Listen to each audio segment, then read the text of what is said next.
Hello friends. നമ്മൾ top തയ്ക്കുമ്പോൾ അല്ലെങ്കിൽ കുർത്ത തയ്ക്കുമ്പോൾ അല്ലെങ്കിൽ പിള്ളേരുടെ ഉടുപ്പ് തയ്ക്കുമ്പോൾ നമ്മൾ സൈഡിലൊക്കെ ബട്ടൺസ് ചുമ്മാ സ്റ്റൈലിന് വെക്കും. അത് ബട്ടൺസ് ഇടാനായിട്ടുള്ള ബട്ടൺസ് അല്ല, ചുമ്മാ സ്റ്റൈലിന് നമ്മൾ ഒന്ന് പ്ലെയിൻ ആയിട്ട് ഇരിക്കാൻ വേണ്ടിയിട്ട് നമ്മൾ ബട്ടൺസ് വെക്കാറുണ്ട് സ്റ്റിച്ച് ചെയ്യാൻ കൊടുക്കാൻ നേരത്ത്. അപ്പം ആ ബട്ടൺസിന് പകരം നമുക്ക് ഹാൻഡ് എംബ്രോയ്ഡറി ബട്ടൺ എങ്ങനെ ഉണ്ടാക്കി വെക്കാം എന്നാണ് ഞാൻ ഇന്ന് കാണിക്കാൻ പോകുന്നത്. ഇപ്പം ഞാൻ ഇന്നിപ്പോൾ ഇട്ടേക്കുന്ന ടോപ്പിലാണെങ്കിൽ ഞാൻ 3 കുഞ്ഞ് വട്ടത്തിൽ തയ്ച്ചു വെച്ചിട്ടുണ്ട്. അതിന് പകരമായിട്ട് ഞാൻ ഇന്ന് കാണിക്കുന്ന സ്റ്റിച്ച് ഇതുവരെ ഈ ഒരു ബട്ടണിന് പകരമായിട്ട് ചെയ്ത് വെക്കാം. അപ്പം നമ്മൾ അത് ഇന്ന് ഞാൻ ചെയ്യുന്നത് വൂളൻ ത്രെഡ് വെച്ചിട്ടാണ്, കോട്ടൺ വൂളൻ ത്രെഡ് വെച്ചിട്ടാണ്. അപ്പോൾ അതിൻ്റെ കുറച്ചും കൂടെ എംബോസിങ് കിട്ടും. സാധാ ആങ്കറിൻ്റെ ത്രെഡ് വെച്ചാണെങ്കിലും ചെയ്യാം, പക്ഷേ എംബോസിങ് കുറച്ച് കുറയുമായിരിക്കും. അപ്പോൾ ഇത് ബട്ടണായിട്ടും നമുക്ക് യൂസ് ചെയ്യാം. അതല്ല എന്നുണ്ടെങ്കിൽ ഫ്ലവർ പാറ്റേൺ ആക്കി മാറ്റാം. കുറച്ച് ലീവ്സൊക്കെ സൈഡിൽ തയ്ച്ച് വെക്കുകയൊക്കെ ആണെങ്കിൽ നമുക്കൊരു ഫ്ലവർ പാറ്റേൺ ആയിട്ടും മാറ്റാം. അപ്പോൾ 2 രീതിയിലും നമുക്ക് ഉപയോഗിക്കാം. അപ്പോൾ അതെങ്ങനെയാണ് തയ്ക്കേണ്ടതെന്ന് നമുക്കൊന്ന് കണ്ടു നോക്കാം. അപ്പോൾ നിങ്ങൾക്ക് വീഡിയോ ഇഷ്ടപ്പെട്ടാൽ ലൈക്ക് ചെയ്യുക, ഷെയർ ചെയ്യുക. ആരെങ്കിലും ചാനൽ സബ്സ്ക്രൈബ് ചെയ്യാത്തവരുണ്ടെങ്കിൽ ചാനൽ സബ്സ്ക്രൈബ് ചെയ്യുക. ഇപ്പോൾ ഒരു കാര്യം കൂടെ പറയാനുള്ളത്, വരുന്ന ബുധനാഴ്ച ഹാൻഡ് എംബ്രോയ്ഡറി ട്യൂട്ടോറിയൽ സെക്ഷൻ്റെ hand embroidery tutorial 2nd series തുടങ്ങുവാണ്. അപ്പോൾ അതിൻ്റെ എല്ലാ സെക്ഷൻസും മുടങ്ങാതെ എല്ലാവരും കാണാൻ ശ്രമിക്കുക. അപ്പോൾ നമുക്ക് ഇന്നത്തെ തയ്യലിലോട്ട് പോകാം. അപ്പോൾ നമുക്ക് ഇതിന് ആവശ്യമുള്ളത്, ഞാനിവിടെ എടുക്കുന്നത് ഒരു കോട്ടൻ്റെ നോർമലി നമ്മൾക്ക് കടയിൽ മേടിക്കാൻ കിട്ടുന്ന വൂളൻ ത്രെഡാണിത്. പിന്നെ നമുക്കൊരു പെൻസിലോ പെന്നോ എന്തെങ്കിലും ഒരു സിലിണ്ടർ ആയിട്ടുള്ളൊരു സാധനം നമുക്ക് ചുറ്റാനായിട്ട്, ഈ വൂളൻ ത്രെഡ് ചുറ്റാൻ വേണ്ടിയിട്ട് എന്തെങ്കിലും ഒരു ഇതുപോലത്തെ സിലിണ്ടറിക്കലായിട്ടുള്ള ഒരു സാധനം. അതുപോലെ തന്നെ സിസേഴ്സും പിന്നെ നമുക്ക് ക്രോസ് സ്റ്റിച്ചിന് യൂസ് ചെയ്യുന്ന പോലത്തെ വലിയ എന്ന് വെച്ചാൽ ഈ ത്രെഡ് പാസ് ചെയ്യാൻ പറ്റുന്ന നീഡിലായിരിക്കണം. അപ്പോൾ നമ്മൾ ക്രോസ് സ്റ്റിച്ചിന് യൂസ് ചെയ്യുന്ന നീഡിൽ യൂസ് ചെയ്ത് വെച്ചാൽ മതി. അപ്പോൾ അതിൻ്റെ ഉള്ളിൽ കൂടെ ഈ നമ്മുടെ വൂളൻ ത്രെഡ് പാസ്സാവും. അപ്പോൾ അങ്ങനത്തെ ഒരു നീഡിലും വേണം. ഇത്രയാണ് നമുക്ക് ഇതിന് വേണ്ടി ആവശ്യമുള്ളത്. അപ്പോൾ ആദ്യം തന്നെ നമുക്ക് ഈ പെൻസിലിന് നമുക്ക് ഈ വൂളൻ ത്രെഡ് ചുറ്റിയെടുക്കാം. അപ്പോൾ ആദ്യം ഇങ്ങനെ വെച്ചിട്ട് നമുക്ക് ഇതുവരെ ചുറ്റാം. ഒരു 10 വട്ടമൊക്കെ ചുറ്റിയാൽ മതി.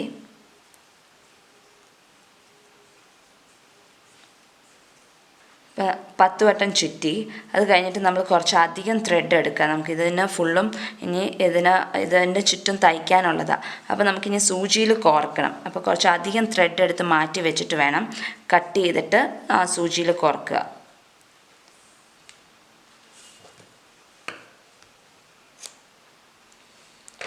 എന്നിട്ട് നമുക്കിത് ഈ സൂചിയിൽ നമുക്ക് കോർത്തെടുക്കാം.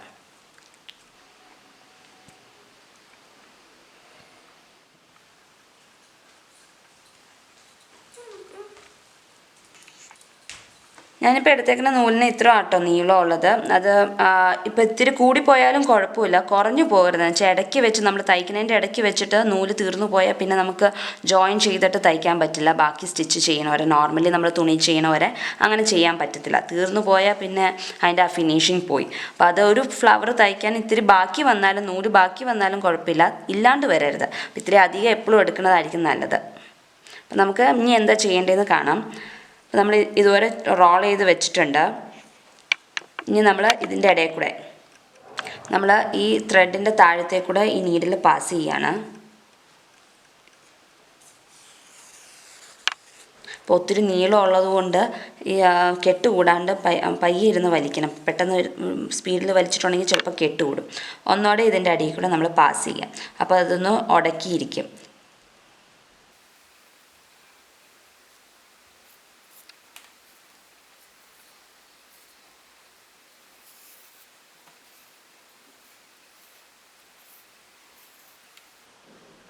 ഇനി നമുക്കിത് ഈ പെൻസിലോ പേനയോ എന്താ എടുക്കുന്നതെന്ന് വെച്ചാൽ അതിൽ നിന്ന് നമുക്ക് ഊരിയെടുത്തിട്ട് കയ്യിൽ വെച്ചിട്ട് ബാക്കി ഇത് തയ്ച്ചെടുത്താൽ മതി.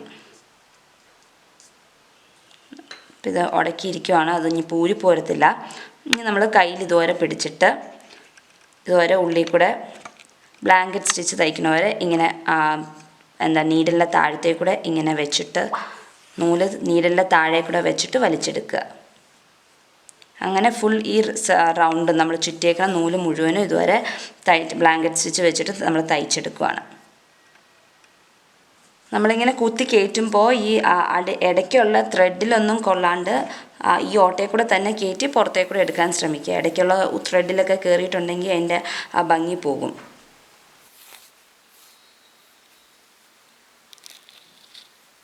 അപ്പോൾ നമ്മൾ ഓൾമോസ്റ്റ് ഫിനിഷായി ഇത്.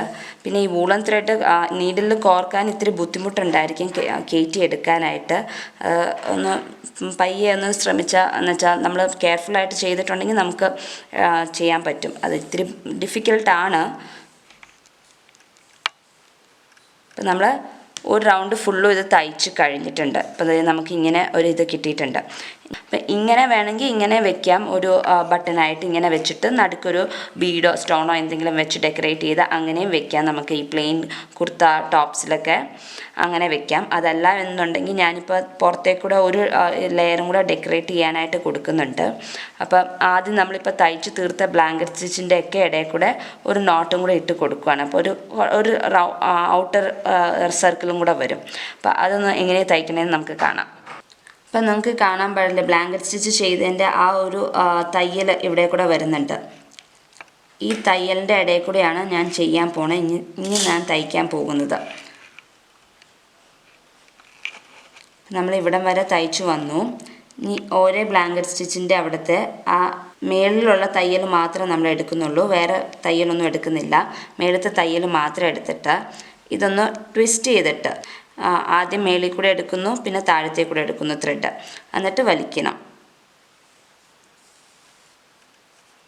വലിക്കുമ്പോൾ പയ്യെ വലിക്കണം, അല്ലെങ്കിൽ ഇത് പെട്ടെന്ന് കെട്ടുകൂടും. ഇങ്ങനത്തെ ഒത്തിരി നീളമുണ്ട് ഈ മെറ്റീരിയൽ ഇതോ ആയതുകൊണ്ട്, വൂളൻ ത്രെഡും ആയതുകൊണ്ട് പെട്ടെന്ന് കെട്ടുകൂടാനുള്ള ചാൻസ് ഉണ്ട്.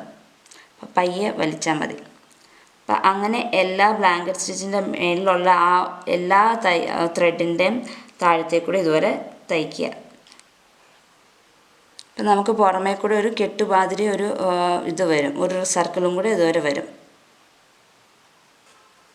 അങ്ങനെ ഫുൾ സർക്കിളിൻ്റെയും ബ്ലാങ്കറ്റ് സ്റ്റിച്ചിൻ്റെ പുറത്തേക്കൂടെ ഇതുവരെ തയ്ച്ചെടുക്കുക.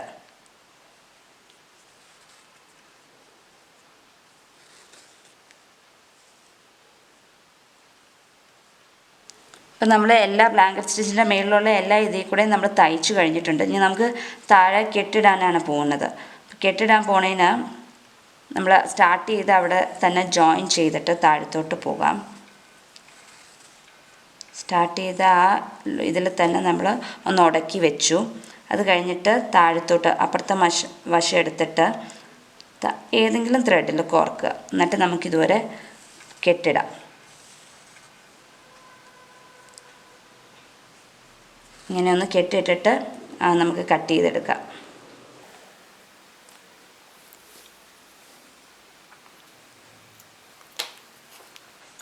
ഇതുപോലെ നമുക്ക് ഇങ്ങനെ കട്ട് ചെയ്തിട്ട് ഏത് മെറ്റീരിയലിൽ എവിടെയാണ് നമുക്ക് വെക്കേണ്ടതെന്ന് വെച്ചാൽ അവിടെ ഒന്ന് വെക്കുക.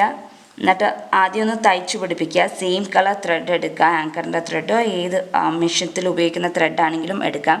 പക്ഷേ എക്സാക്ട് സെയിം കളർ ആകണം. എന്നിട്ട് എടുത്ത് വെച്ചിട്ട് നമുക്കിതുവരെ ബീഡ് വെച്ച ബട്ടണായിട്ട് നമുക്ക് അങ്ങനെ വെക്കാം, ഡെക്കറേറ്റ് ചെയ്ത് വെക്കാം. ഇതിപ്പം ബട്ടണായിട്ട് വെക്കാം. അതല്ലാണ്ട് ഇതിലത്തെ 2-3 ഫ്ലവേഴ്സ് ഇങ്ങനെ ഉണ്ടാക്കി വെച്ചിട്ട് ലീഫൊക്കെ തയ്ച്ചുവാണെങ്കിൽ ഫ്ലവർ പാറ്റേണും ആക്കി മാറ്റാം. അപ്പോൾ നമുക്കിതെങ്ങനെ ഫിക്സ് ചെയ്യണമെന്നൊന്ന് കണ്ടു നോക്കാം. അപ്പോൾ നമ്മൾ എവിടെ ഫിക്സ് ചെയ്യേണ്ടതെന്ന് വെച്ചാൽ അവിടെ ഈ നമ്മൾ തയ്ച്ചു വെച്ചിരിക്കുന്ന ബട്ടൺ വെക്കുക. അത് കഴിഞ്ഞിട്ട് അതിൻ്റെ സെൻറ്ററിൽ കൂടെ ഈ സെയിം കളർ ത്രെഡ് തന്നെ എടുക്കുക. എന്നിട്ട് ആ സെൻറ്റർ ഹോളിൽ കൂടെ, അപ്പം നമ്മൾ സൂക്ഷിച്ച് നോക്കി എടുക്കുക, സെൻറ്ററിൽ തന്നെ എടുക്കുക. സെൻറ്ററിലേക്ക് കൂടെ സെയിം കളർ ത്രെഡ് എടുത്തിട്ട് തയ്ക്കുക.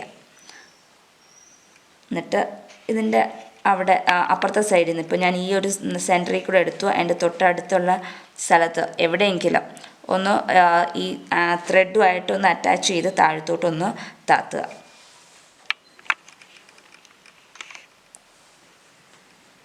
അതല്ല ഇനിയിപ്പോൾ നിങ്ങൾക്ക് ഇതുപോലെ ഫിക്സ് ചെയ്യാൻ ബുദ്ധിമുട്ടാണെന്നുണ്ടെങ്കിൽ ഫാബ്രിക് ഗ്ലൂ വെച്ചിട്ടായാലും താഴെ ഈ ത്രെഡ് ബട്ടൺ ഉണ്ടാക്കിയതിൻ്റെ താഴെ ഗം തേച്ചിട്ട് ഒട്ടിച്ചാലും മതി, ഒട്ടിയിരുന്നോളും. ഇനി ഒന്നുകൂടെ ഇതുവരെ സെൻറ്ററിൽ കൂടെ എടുത്തിട്ട് നമ്മൾ ഒരു ബീഡ് വെക്കാനാണ് പോകുന്നത്. അപ്പോൾ ആ ബീഡ് കോർത്തിട്ട് താഴത്തോട്ട് താത്തുക. അപ്പോൾ നമുക്ക് ഡെക്കറേറ്റ് ചെയ്ത് വെക്കുകയും ചെയ്യാം ഈ ബട്ടൺ. അപ്പം ഇങ്ങനെ നമുക്ക് വേണമെങ്കിൽ 2-3 എണ്ണവും കൂടെ ഇവിടെയൊക്കെ ചെയ്ത് വെച്ചിട്ടുണ്ടെങ്കിൽ നല്ലതായിരിക്കും. അപ്പം ഇനി വേറെ വേറെ സൈസ് വെക്കുവാണെങ്കിൽ വേറെ വേറെ സൈസ് ഡിഫറെൻറ്റ് കളേഴ്സ് വെക്കുവാണെങ്കിൽ കുറച്ചും കൂടി. ഇപ്പം ഞാൻ വേറൊരു കളർ ഉണ്ടാക്കി വെച്ചിട്ടുണ്ട്, ഗ്രീന്. അപ്പം അത് ഇങ്ങനെ ഡിഫറെൻറ്റ് സൈസ് കുറച്ചും കൂടെ വലുതാണ്. അപ്പം സൈസ് കൂടണം എന്നുണ്ടെങ്കിൽ നമ്മൾ എടുക്കുന്ന റോൾ ചെയ്യുന്ന ഇപ്പം ഞാൻ പെൻസിലെടുത്ത് അതിലും കൂടെ കുറച്ചും കൂടെ വലിപ്പമുള്ള ഒരു ഇതിൽ നമ്മൾ ചുറ്റിയിട്ട് തയ്ക്കുവാണെങ്കിൽ കുറച്ചും കൂടെ വലിപ്പം കിട്ടും. അപ്പോൾ ഇതിന് കുറച്ചും കൂടെ വലിപ്പമുണ്ട്. ഇത് കുഞ്ഞത്, ഇനി ഇതിലും കുഞ്ഞത് വേണമെങ്കിൽ അങ്ങനെ ഉണ്ടാക്കി നമ്മൾ വെക്കുവാണെങ്കിൽ നമുക്ക് അങ്ങനെ പ്ലെയിൻ കുർത്തയുടെ നെക്കിൻ്റെ ഫ്രണ്ടിലൊക്കെ ഇതുപോലെ ഒരേ സൈസിലുള്ളത് അല്ലെങ്കിൽ ഡിഫറെൻറ്റ് കളേഴ്സിലൊക്കെ വെച്ചിട്ടുണ്ടെങ്കിൽ നല്ല ഭംഗിയിലിരിക്കും. അതുപോലെ തന്നെ പിള്ളേരുടെ ഉടുപ്പുകൾ അല്ലെങ്കിൽ വാൾ ഹാങ്ങിങ് ആയിട്ട് നമുക്ക് ഇതുപോലെ ഉണ്ടാക്കി വെക്കാവുന്നതാണ്. അപ്പോൾ എല്ലാവരും കണ്ടല്ലോ എളുപ്പത്തിൽ എങ്ങനെയാണ് ഒരു ബട്ടൺ ഉണ്ടാക്കുന്നതെന്നുള്ളത്. ഇപ്പം നമ്മുടെ കുർത്തയിലാണെങ്കിലും ചുരിദാർ ടോപ്പിലായാലും പ്ലെയിൻ ആയിട്ടുള്ള ഇതിൽ ഒന്ന് മോഡിഫൈ ചെയ്യണമെന്നുണ്ടെങ്കിൽ ഇതുപോലത്തെ കുഞ്ഞു കുഞ്ഞു ബട്ടൺസ് ഉണ്ടാക്കിയിട്ട് കഴുത്തിൻ്റെ അവിടെയൊക്കെ വെച്ചിട്ടുണ്ടെങ്കിൽ ഇപ്പം ഞാനിത് ചെയ്തു വരെ 3 എണ്ണം ഡിഫറെൻറ്റ് സൈസിൽ ഉണ്ടാക്കി വെക്കണമെങ്കിൽ അങ്ങനെ ഉണ്ടാക്കി വെച്ചാൽ നല്ല ഭംഗിയായിരിക്കും. ഡിഫറെൻറ്റ് കളേഴ്സ് കൊടുക്കുകയാണെങ്കിൽ കുറച്ചും കൂടെ ഭംഗി കൂടും. അപ്പോൾ എല്ലാവരും ഒന്ന് ട്രൈ ചെയ്തിട്ട് ഫീഡ്ബാക്ക്സ് എഴുതി അറിയിക്കുക. അടുത്ത ദിവസം മറ്റൊരു വീഡിയോ ആയിട്ട് കാണാം. അതുവരേക്കും ബൈ.